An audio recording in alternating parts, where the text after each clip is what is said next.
Please join me in the Pledge of Allegiance. I pledge allegiance to the flag of the United States of America, and to the republic which it stands, one nation, under God, indivisible, with liberty and justice for all. Greet your neighbors.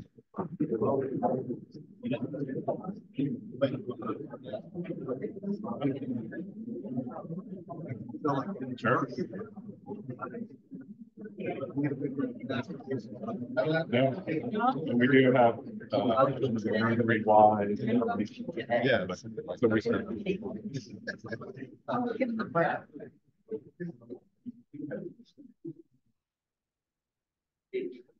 Today's invocation will be given by Don Noble. Let us pray. May those assembled here today enjoy the many offerings of Rotary. May we abide by the rules we have established, those of trust, fellowship, and ethics, and may we place service above self in our daily endeavors. And may we always test ourselves in our efforts to be sure that they are the truth, good for all concerned, for the benefit to mankind, and provide peace and understanding.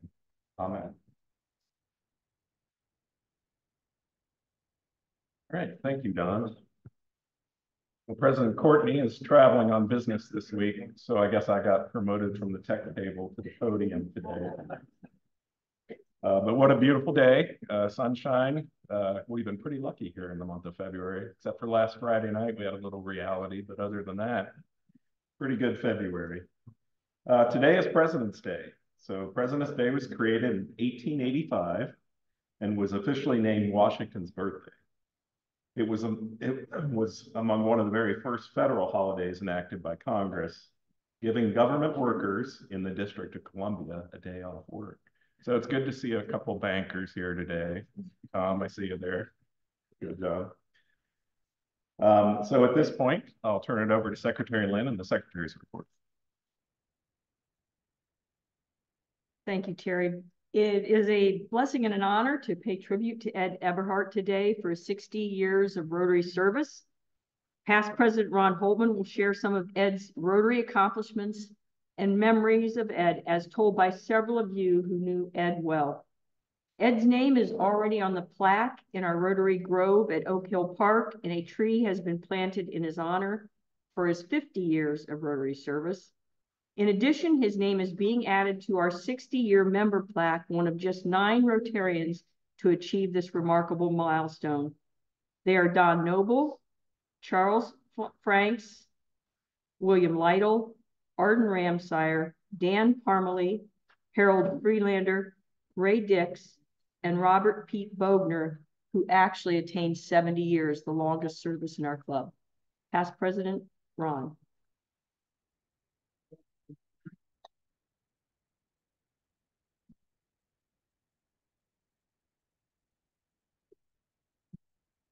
Thanks, Lynn. Today, we're going to take a few minutes to honor Ed, who has now achieved the 60-year membership roster in our club. Ed, for health reasons, is unable to be here, but we are honored to have his wife, Mary. Mary, would you stand, please? Daughter, Liz, grandson, Ed, and great-granddaughter, Natalie. Please give him a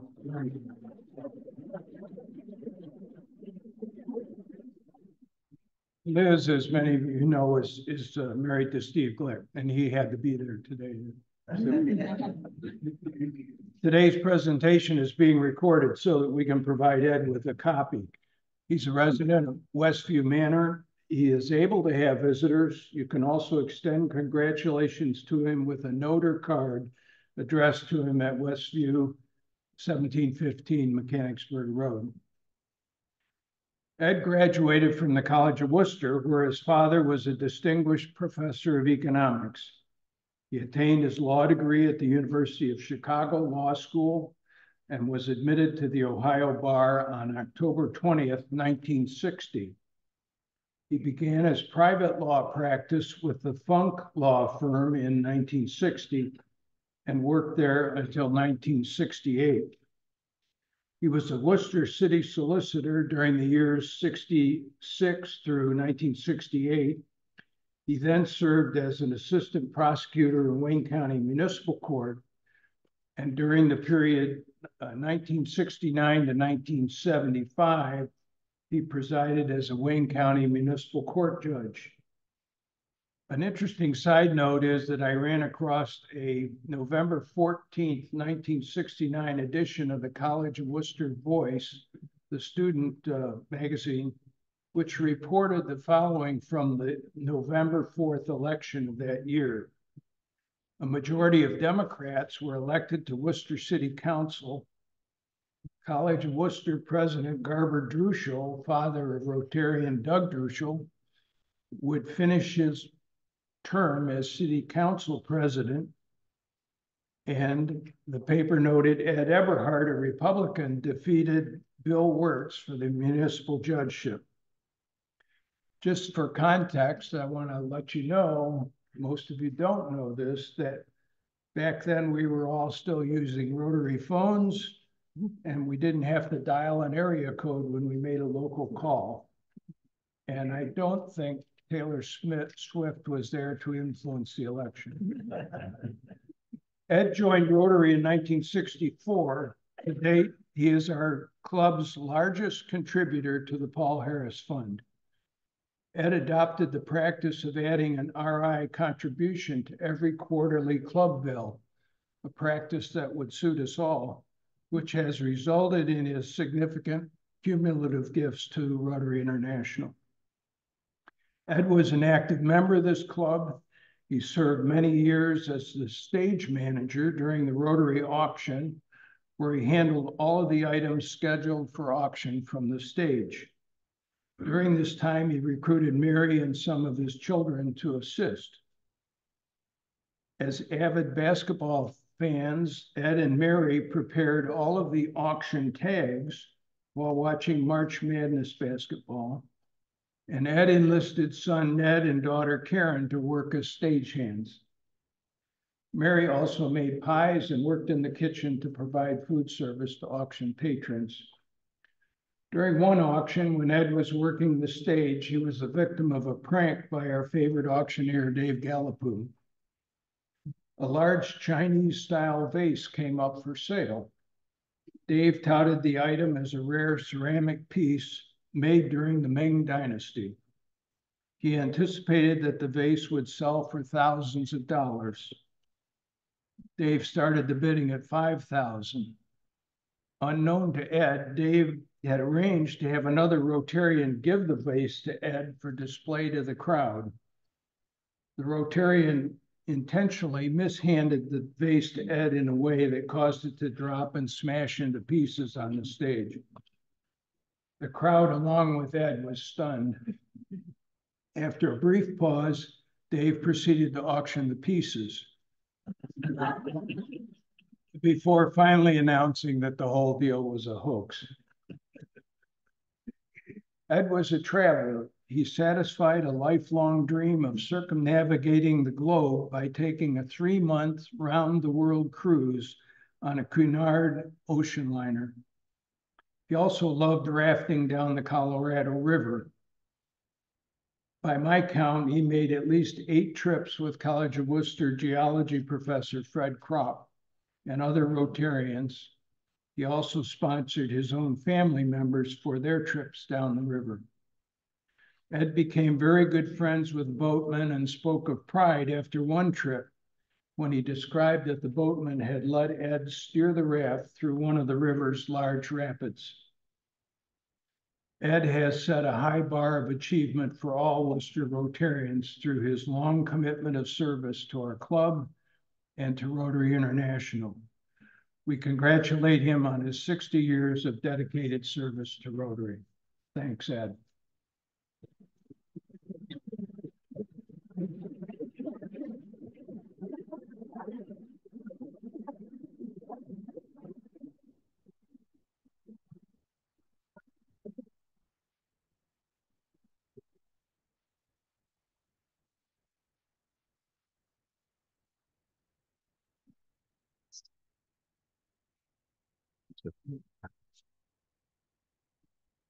Thank you, Ron. We do have some guests with us today. We'll start at the podium with Ron Olmsted. Dan. I want to introduce Dan Starcher, someone you already know because he's a recent Rotarian. We kept him so busy as the county's chief information officer that he had to drop out of Rotary. But he's here today because the speaker is of interest. Joe Zecker as a guest. Hello, my guest today is Brianna Kreitz from the Creighton Seniors. And we have one announcement from the podium, Phil Mariola.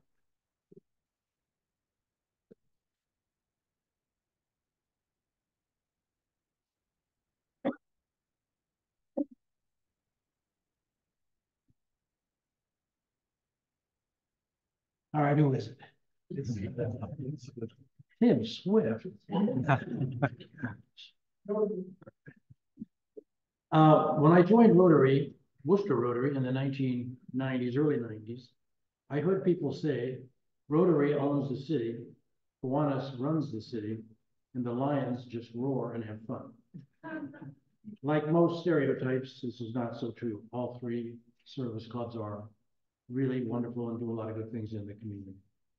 But it's true, Worcester Rotary has a lot of successful business owners, and our rich guys are probably richer than Kiwanis or Lions. But the number one administrator around here is a Worcester Rotarian, Joel Montgomery. Joel is the Director of Administration for the City of Worcester. And as far as having fun, we are pretty good at that as well. Just ask anyone who's ever been to one of Paul Williams' Christmas parties. I am up here today to promote an opportunity to have some fun and get to know some of your fellow Rotarians that you may not know. All in a nice setting with plenty of food to enjoy. On Thursday evening, March 7th, from 6 p.m. to 8 p.m., we will hold the 3rd annual Rotary Wine and Bourbon Tasting at Greystone Event Center. There will be 9 different wines you can sample and several bourbons. Even if you don't drink wine or bourbon, come anyway and grab a plate of food and a soft drink or try one of the non-alcoholic wines that Joy Schmitz is going to be providing for us. Make some new acquaintances and have some fun. The average size Rotary Club in our district is around 40 members. We are the largest club in the district, much larger than even Canton, Youngstown, and Boardman. Our tasting affords us a rare opportunity to come together as a club and socialize in a casual, friendly manner. The tables will be set up to encourage mingling. Dress is business casual. Registering is easy. Simply refer to one of the weekly emails from President Courtney and Secretary Lynn. There's a button which will direct you to the sign-up page where you can pay with a credit card. The cost is $20 for a Rotarian, $20 for a Rotarian spouse or partner, and free for other guests. So please sign up and please bring a guest. We also need volunteers to pour the wines, so there's a place on that page to volunteer also. Please come, you won't be disappointed. Thank you. Thank you, Phil. And thank you, Ron, for that tribute. I think it's so important to recognize the achievements of our lifelong members. Welcome to all of our guests today. I hope you enjoy today's program in the Fellowship of Wooster Rotary. At this time, I'd like to ask Mike Steiner to come to the podium for the next edition of Rotary Wise.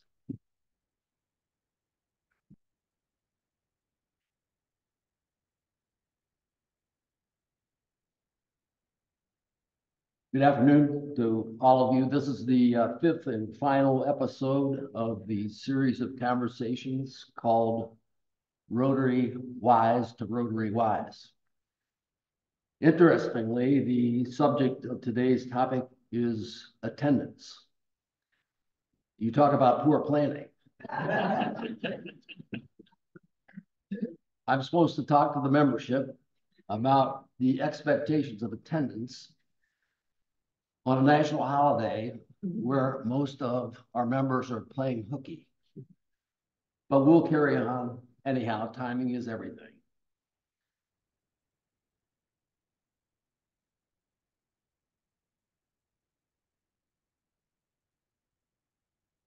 There we go. All right. Rotary has significantly altered its attendance requirements over the last 10 years. I suppose that shrinking membership and the significant impact that COVID had perhaps had an impact on changing those expectations. But there was a period in our history where attendance was closely monitored.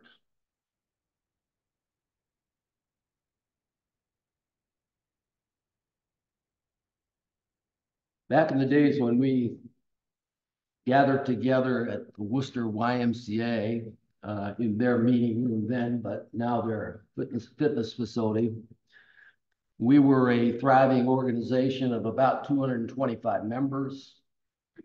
And we were actually limited to expand our membership because the fire marshal had told us that we could not exceed the 200 person capacity in the room.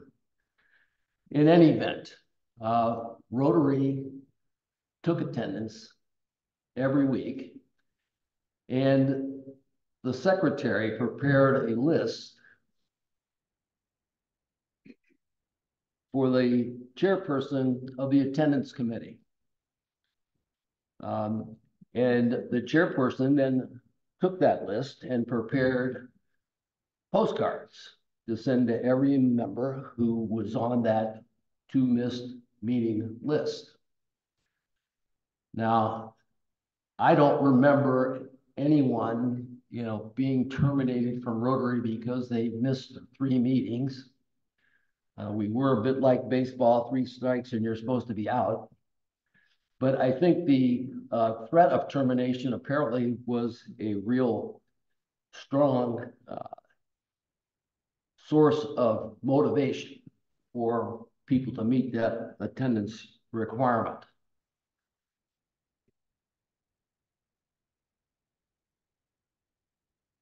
I wanted to mention every time I see and talk about attendance with Greg Long, he mentions that he was the recipient of several of my postcards, and I suspect that may have been a result of him earning more than his share.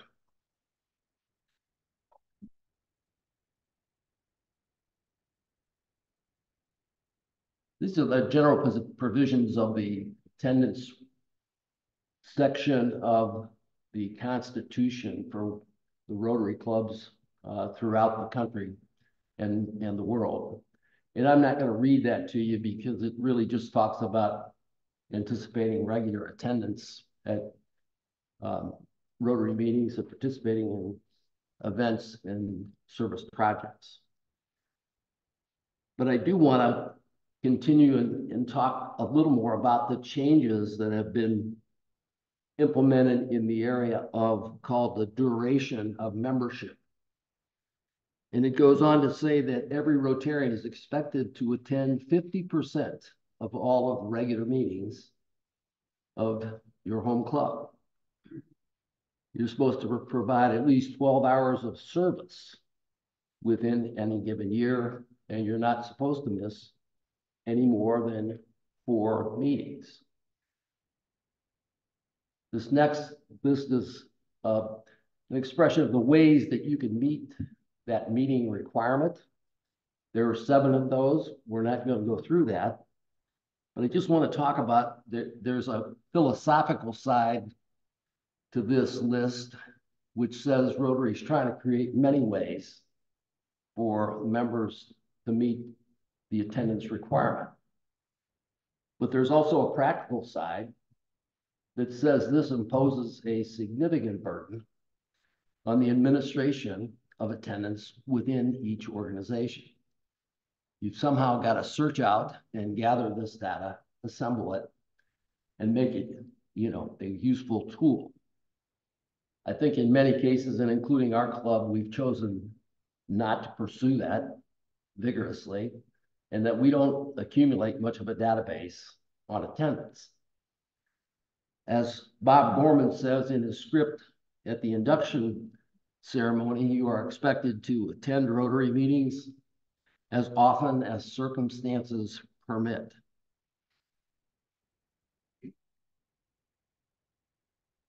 I think the attendance at Wooster Rotary or any Rotary club is really up to you.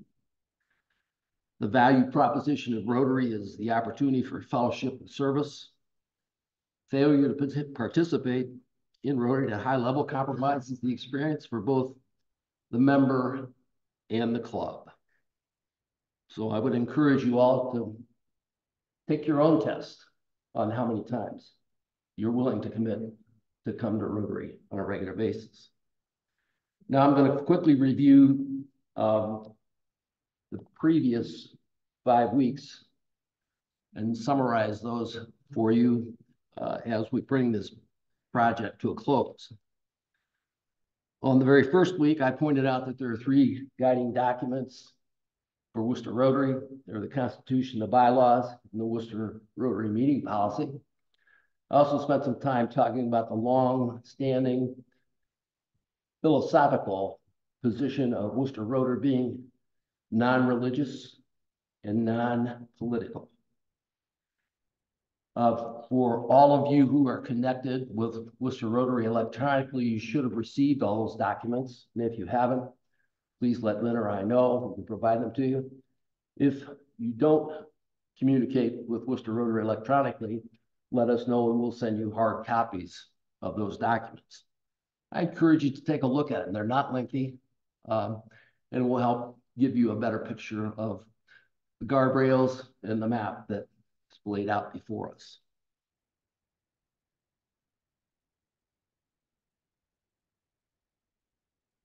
On the second week, Ron Holtman walked us through the program policy provisions, and there were 3 major takeaways. No candidate for public office should give a program during a campaign unless an opponent or opponents are afforded equal time.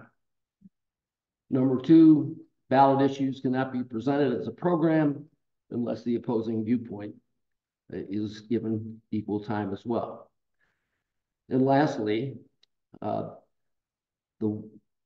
last one, is more of an effort to deter presenters from soliciting Rotary members for the sale of products, services, contributions, or volunteer assignments. Of course, knowing Ron, you knew that he had to include in there some kind of a shot at his good friend, Tony Low-Tech Biggio. So, week 3 was Tim Swift, and he regaled us with his self-deprecating humor by making an announcement about announcements. He shared 2 things. Only Rotary-related topics can be presented at the podium, and gatekeepers are the president and the secretary. Number 2, flyers from nonprofit organizations promoting special events may be placed at tables within the meeting hall only after securing approval from the secretary. I am really pleased that Tim was able to participate in our Rotary Wise committee because he has built a solid reputation as one of Wooster Rotary's truly wise guys. Week number four was Peggy Schmidt's targeted important parts of the club's policies on introductions. And her bullet points were guests who were in the midst of a campaign for a political office should be introduced without reference to their candidacy. And number 2, invocations are supposed to be non-sectarian and non-denominational. I'll add one that Peggy didn't reference, and that is if you are hosting someone at a Rotary meeting who has made application to Rotary, you are not supposed to include that information as you introduce that person at Rotary, because that application is to remain confidential until the secretary of the club releases that name to the entire membership.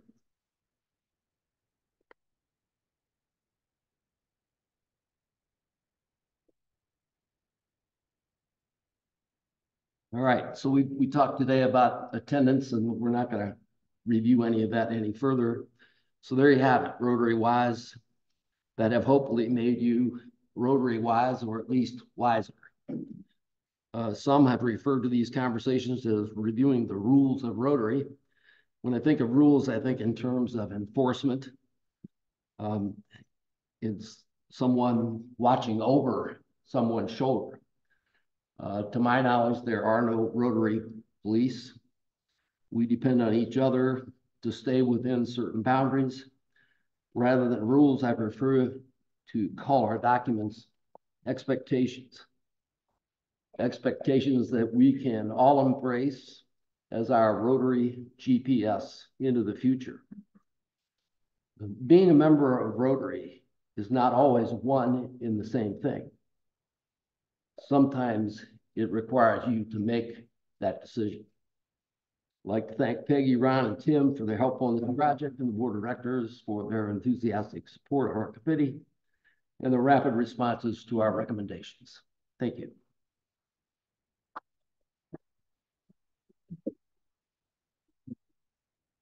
All right, thank you, Mike. At this time, we'll have Ron Outsteds come up and introduce our speaker today. Thank you. You know, our speaker today really does not need an introduction because we all know him well as the voice and the face of the Wayne County Sheriff's Office for many years.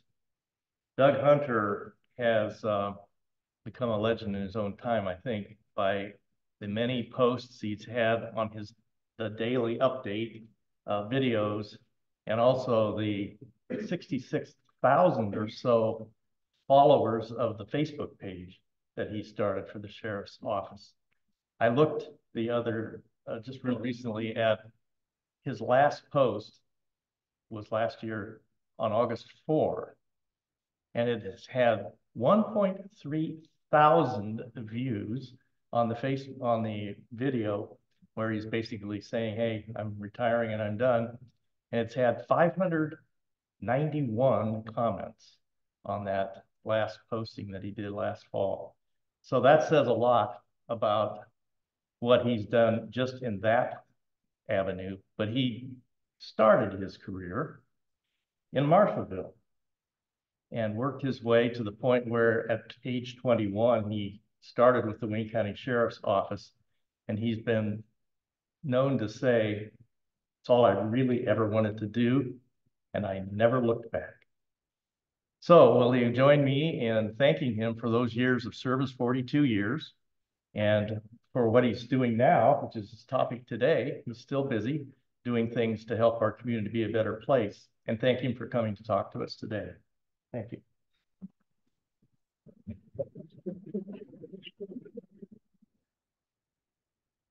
I feel like now I have to say hello and welcome back. The way I started my videos.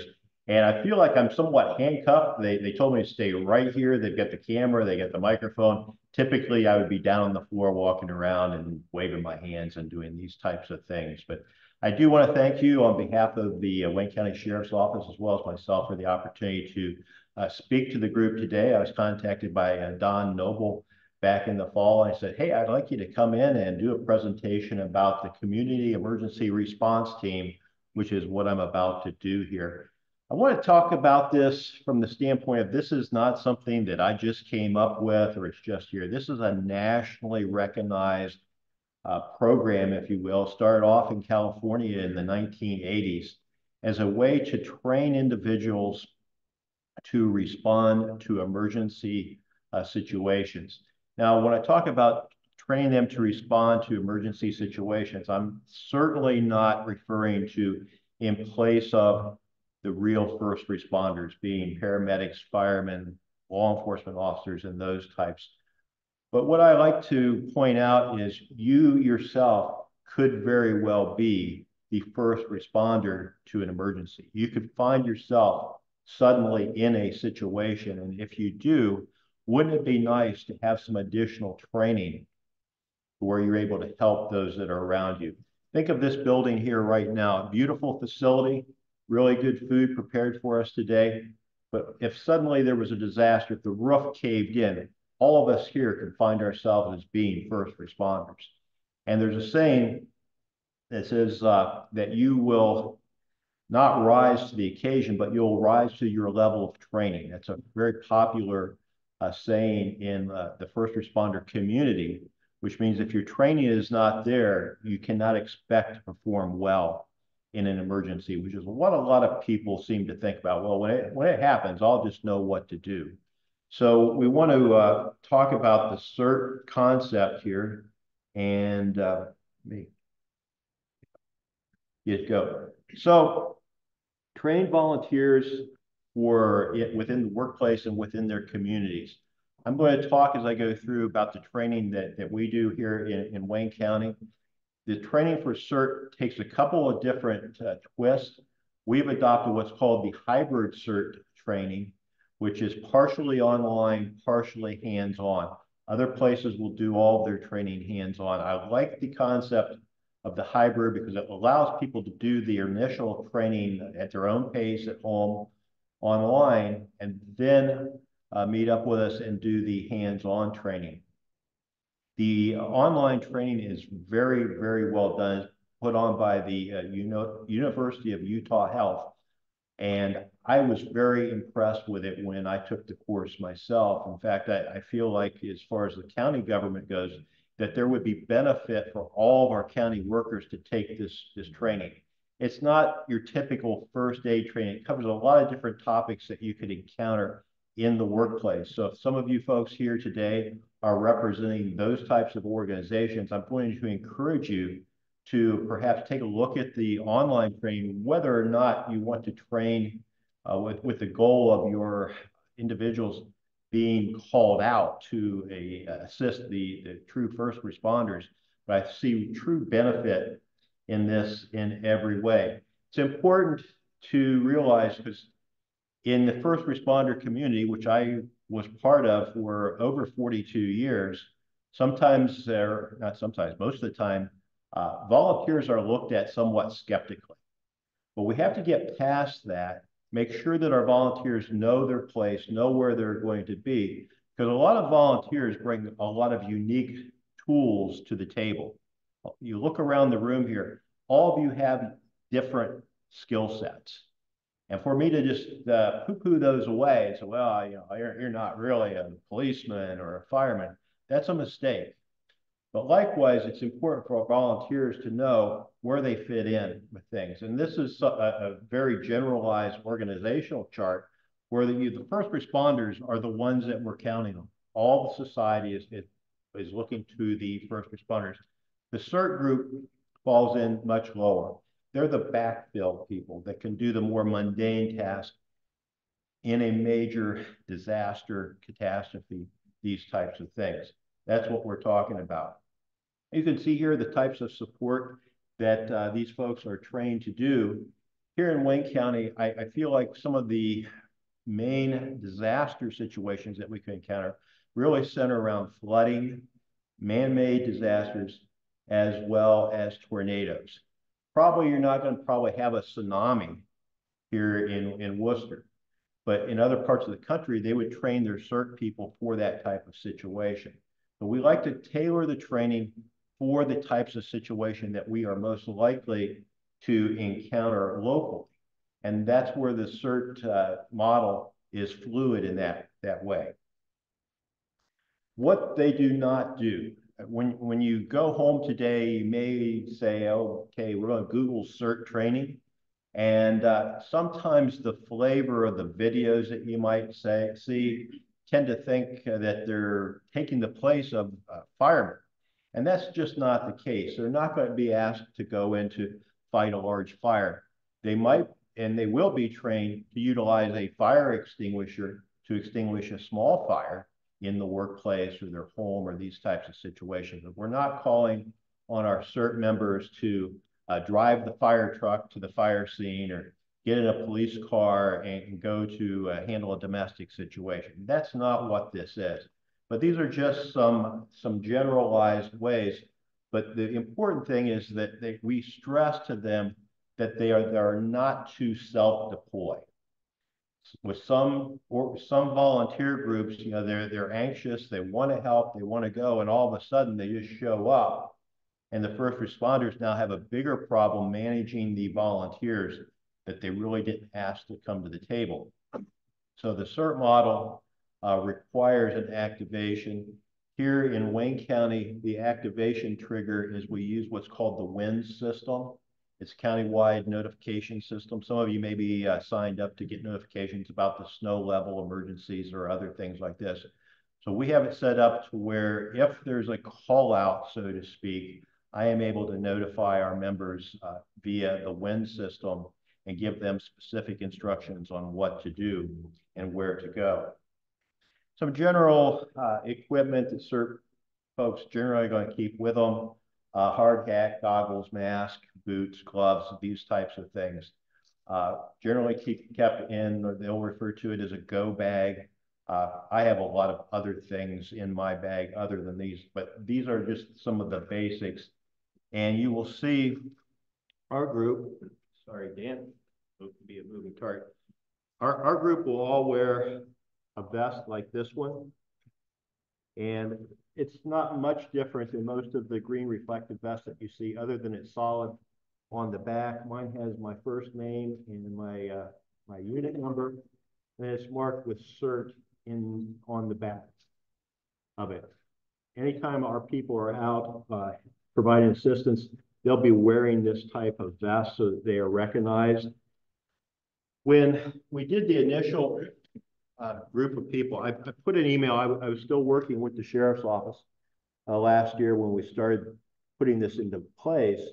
And what I wanted a group of individuals that were referred by other first responders. It would have been simple for me to go online and say, hey, we're starting a CERT team.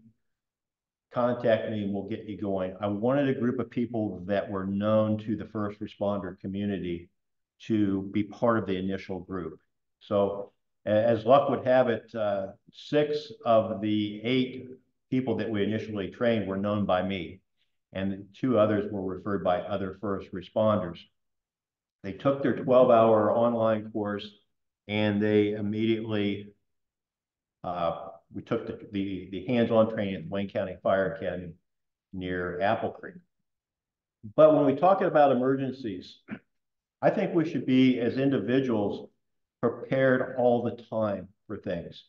You hear a lot of talk about the eclipse coming up here in just a couple months, and that, you know, there's going to be this traffic problem and this or that. Fact is, nobody really knows locally what it should be. And I'm not going to tell you to prepare for the eclipse. I'm going to tell you to prepare for emergencies daily. There should not be anything you do differently when you're anticipating a snowstorm or eclipse or something like this. We need to be ready all the time. Sometimes there's a tendency to sit back and expect the government to come in and help you out. I've been part of government all my life, and I'm going to tell you that they're going to do the best they can, but their responsibility really is to society as a whole, as opposed to you. So when you look on here and see the things that you should be planning for, whether you're a CERT member or not, these are things that, in my opinion, you should prepare for all the time and take time out. And what would you do in the event that you were displaced from your home as a tornado, or you knew a tornado was coming, or your power was out for a week or more? What would you do? What preparations do you have in place for that? And these are the types of things that are stressed to the actual CERT members, because they cannot help anybody else if their own operation is wiped out. So they have to be as prepared as possible, and everybody in this room really should fall into that condition to be prepared. And you know, although having a year's worth of food in the basement would be a good thing, that's not really what I'm talking about. But you need to be able to survive without leaving your home for a number of days if that's necessary. So, you know, Steve and I are part of this eclipse planning committee. In reality, there's no planning you can really do. I mean, it's going to get dark, and it's going to get daylight again, and there might be a lot of traffic. There may not be. The phone service may not work very well for a while. but it sounds good as public officials to say we're planning, but we'll get by, but we'll get by because a lot of folks are going to take things to heart and be prepared to perhaps stay at home for several days.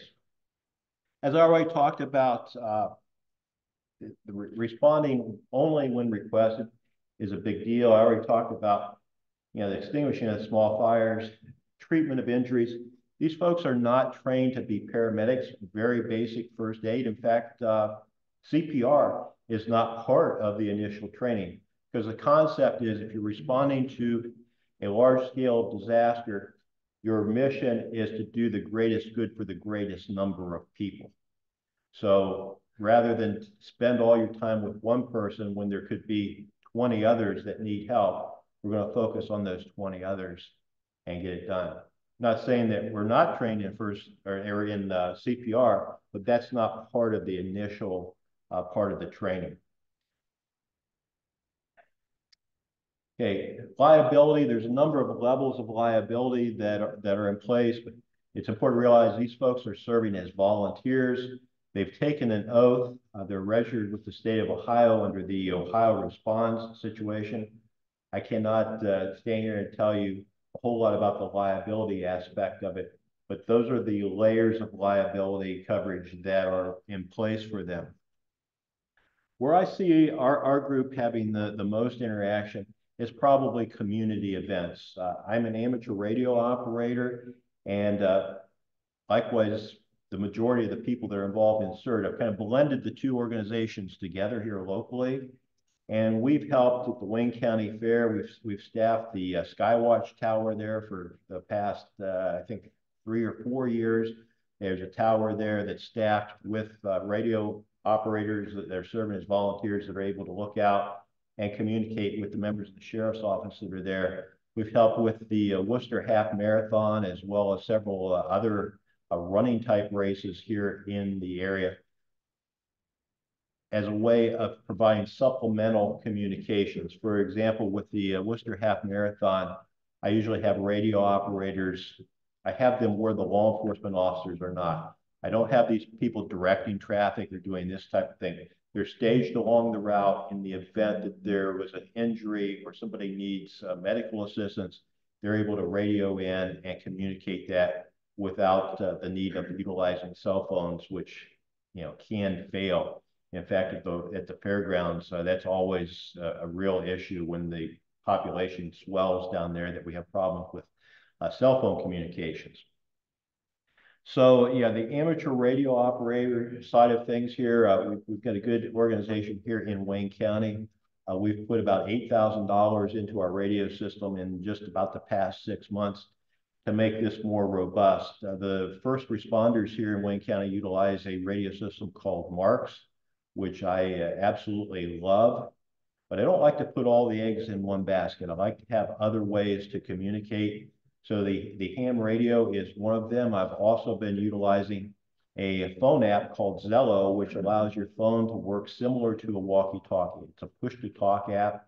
If you ever used Nextel years ago, this works very much like this. I'm able to form various groups where I can talk to my CERT members and other groups at the same time using Zello. And the Zello logo, you can see it says faster than texting, and that is what's really nice about it. Skywarn training, that's coming up in April at the Wayne County Library, and that's a way to train folks to spot severe weather. It's not storm chasing, but it's to enable folks to make accurate reports of severe weather. So a lot of times when a storm rolls through the area, the dispatch will receive a lot of calls about funnel clouds and tornadoes when it's not really what it is, because people just don't know what they're looking for. But this QR code here will connect you to a Zello app that I plan to be utilizing as the severe weather season starts off, where I can take the trained spotters and talk on the walkie-talkie app, and anybody that utilizes this app could listen. It's not going to allow everybody in Wayne County to get on there and talk at the same time, but I'm going to have a core group of people from around the county that can share what they're seeing in real time. So that's something to consider. The training for Skywarn, of course, is free, and they have room for about 150 people right there.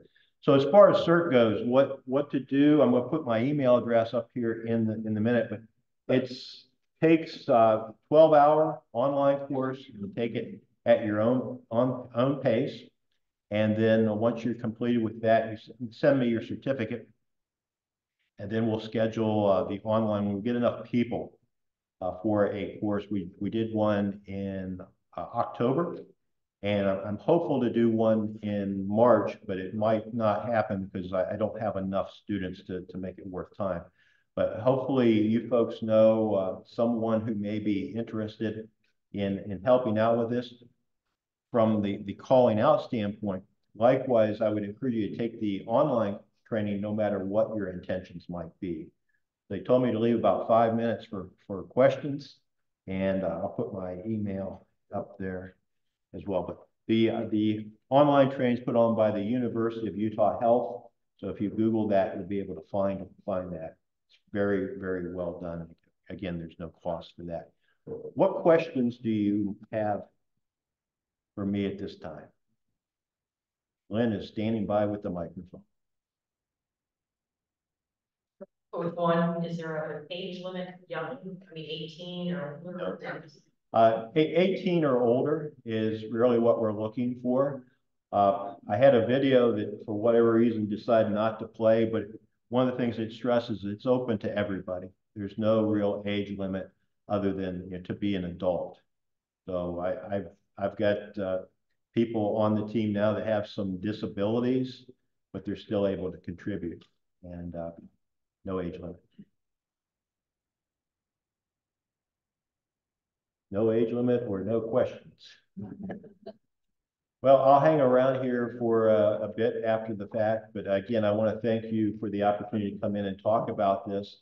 And hopefully I'll see an email message from some of you in the future, wanting to know more. I know Dan's going to be doing a newspaper story on today's talk. And I'll just close it like I typically would with the videos that I did, reminding you to think a little more of others and a little less of yourself.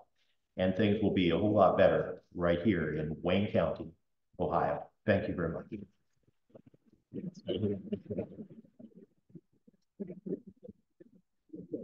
Thank you, Doug. First, thanks for your service to our county over the years. We appreciate it. And thank you for being with us today and talking about your involvement with the CERT program. So today we have a memento of your visit here with us today. It's our Rotary wheel with the 4-way test on the back, and this is made locally by the students of the Village Network. Very good. Thank you. Thank you. All right, just a couple quick announcements. Next week, we will have our new mayor, Mayor Bob Brenneman here. Bob Reynolds. It's that Bob. Brenneman sounds right after that. Mayor Bob Reynolds will be with us next week for State of the City. Also, as Phil mentioned, please get your tickets for the March 7th wine and bourbon tasting. And a reminder that March 25th will be off-site at the Wooster Brush for our Monday meeting. We stand adjourned. Have a good week, Rotarians.